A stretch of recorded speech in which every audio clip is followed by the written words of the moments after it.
সিলেট থেকে চট্টগ্রামগামী ট্রেনে এক তরুণীকে সংঘবদ্ধ ধর্ষণের ঘটনায় আরও একজনকে গ্রেফতার করেছে পুলিশ। এ নিয়ে 4 জনকে গ্রেফতার করা হলো। এদিকে ঘটনা তদন্তে রেলওয়ে নিরাপত্তা কর্মীদের জিজ্ঞাসাবাদ করছে পুলিশ। বিস্তারিত জানাতে চট্টগ্রাম রেল স্টেশনে আছেন সহকর্মী পার্থ প্রতিম বিশ্বাস। সরাসরি যাচ্ছি তার কাছে। পার্থ,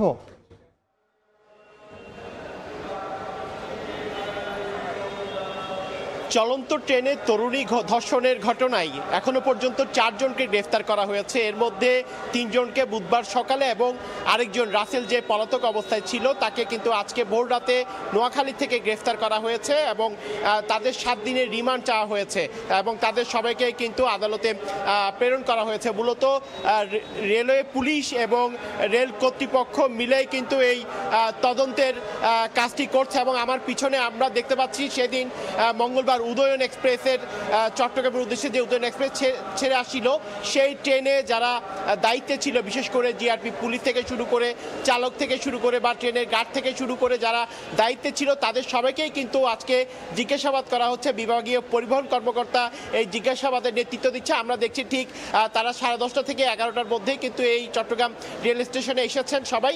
সেদিন উদয়ন এক্সপ্রেসে যারা ছিল এবং তারা সবাই কিন্তু এখানে এসেছেন এবং তাদেরকে জিজ্ঞাসাবাদের পরে আসলে কোন বিষয়টুকু এখানে পাওয়া যাচ্ছে, সেদিন কি ঘটনা ঘটেছিল সেই বিষয়টুকু আমাদেরকে আসলে রেলওয়ে কর্তৃপক্ষ থেকে আমাদেরকে জানানো হবে।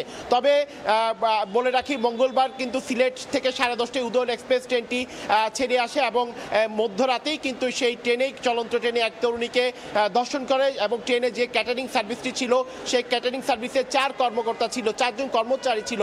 সেই কর্মচারী কিন্তু কোনো একটি সুযোগে মেয়েটি যখন সিট না পেয়ে সেই খাবার ঘরে অবস্থান করে তখনই কিন্তু আসলে জোরপূর্বক সংঘবদ্ধভাবে তরুণীটিকে ধর্ষণ করা হয়। তবে ক্যাটারিং সার্ভিসের এই 4 জনের নামে কিন্তু তরুণীটি মামলা করেছে এবং 4 জনকে আইনের আওতায় এনেছে পুলিশ। তো এই ছিল আমার কাছে এখনো পর্যন্ত চট্টগ্রাম রেল স্টেশন থেকে চলন্ত ট্রেনে সংঘবদ্ধ ধর্ষণের সর্বশেষ খবর।